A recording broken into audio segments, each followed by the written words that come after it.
Here we go then. Pecco Bagnaia knows he's there and he's not bothered as they start their flying laps then. Go free, it says on his pit board. Pecco Bagnaia and Marc Marquez then. Let's see how this one turns out. At the moment, Bagnaia on the front row. Marquez trying to find himself onto that front row. These two men, second and fourth at the moment in this session.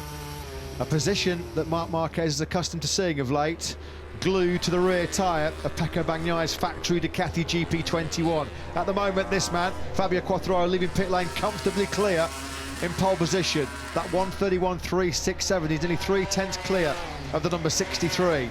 Yeah, this lap won't be threatening Fabio Quartararo's best, but it might help Marc Marquez get onto the front row.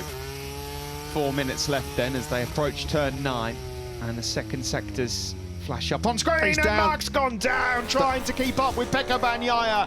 It happened again. We've seen this so many times when he's trying to push on the limit. There's always previously been that margin for error. It's gone. There is no margin for error now for Marc Marquez.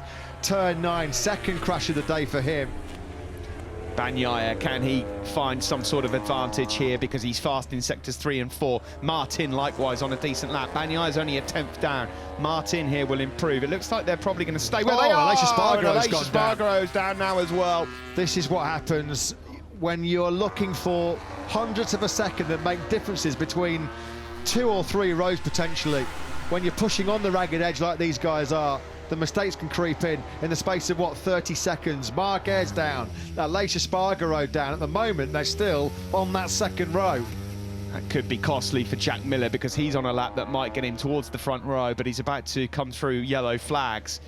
Here is Fabio Quartararo. He's just headed back out on circuit to try and maintain his advantage at the top. That was Aleix Espargaro's out lap, trying to build some temperature in those tyres, and as he flicked it left, first left-hander for a while, just obviously not enough temperature in that front tyre. So Aleix Espargaro, session over for him. Jorge Martin's got himself on the front row. Bagnaia is smashed sector 1, absolutely smashed it, and the good news for Bagnaia fans is he's even quicker in sector 2, and he's still up by 2/10.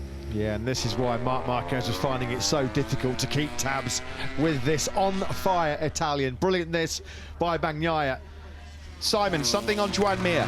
Guys, it looks like he's having a nightmare session. He came in with the problem again, and the team waved him on, said no time. He shook his head and went back out for another go. There's obviously something wrong. Well, he's running out of time. This man, though, is right on the money. This is lap record pace here from Pecco Bagnaia. The 31.077 set by Maverick Vinales is under threat from Pecco. Is he taking back-to-back poles here as he rounds the last corner? Miller's on a good lap as well. It could be a Ducati 1-2 as yet. Pecco comes across the line and takes it, and it is a new lap record. Unbelievable from Pecco Bagnaia. He's in the form of his life. The Ducati boss, they love it. Paolo Ciabatti and Davide Tardozzi, what a ride by there, man. Jack Miller, can he get on the front row as well? Fabio Quartararo in second place at the moment. Jorge Martin in third. Miller trying to force the issue. What about Alex Rins? Nothing going for Rins. He's going to get one more lap in here. Jack Miller on course for the front row. Paul Espargaro's Repsol Honda weaving, bucking and shaking ahead of the factory Ducati man. Is this a front row for Jack Miller? Over the line he comes. It is. And it's another Ducati 1-2, just as it was last weekend in Aragon. Miller goes second, a 1:31.314. It's as you were. It's the same grid at the moment as we saw 7 days ago. Bagnaia, Miller, Quartararo. Mir then has got one last chance as he goes across the line behind Quartararo. One last one. He's gone down. And Fabio Quartararo has crashed. You do not see that very often. Not in qualifying. A rare mistake in time attack mode for Fabio Quartararo. There's not going to be another pole position. Is he going to hang on to a front row, though, courtesy of the yellow flags? It's rare that this man is off the front row. It's only happened once so far this year. We'll keep our eye on everybody else. Zarco here through sector 3 then. He's currently in 9th. Rins trying to find some time. Quite a number of crashes in Q1 and Q2 here today. Keeping my eye on Joan Mir. No, it's gone because of that crash from Quartararo ahead of him. Mir has had a disaster. As Simon Crafar mentioned, he's going to be fuming. 11th at best for the world champion. Yeah, there needs to be an exclusion zone. There needs to be some social distancing around Joan Mir at the end of this session, because he's going to be absolutely livid. Alex Rins, 7th for him. Checkered flag is out. Johan Zarco, how often does he do this? He salvages something late on at the moment, on course for P5 for the number 5. Here comes Alex Rins then. 9th for him, because Polis Bargro just goes up onto the 2nd row, and that nudges his teammate down onto the 3rd row. Maverick Vinales will take a top 10 on his 2nd appearance on the factory of Aprilia. That's a really good job by him. And now Bastianini, his luck's not in.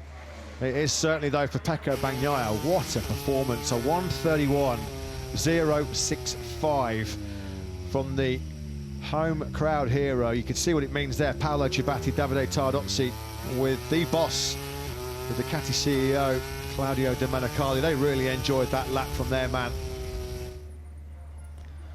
Marc Marquez then will start the Grand Prix from 7th. Simon Crafar just confirming what we suspected, that Joan Mir is absolutely furious in pit lane. This is the crash for Marc Marquez. He grabbed a bit too much front brake there. He was almost running into the back of Pecco Bagnaia.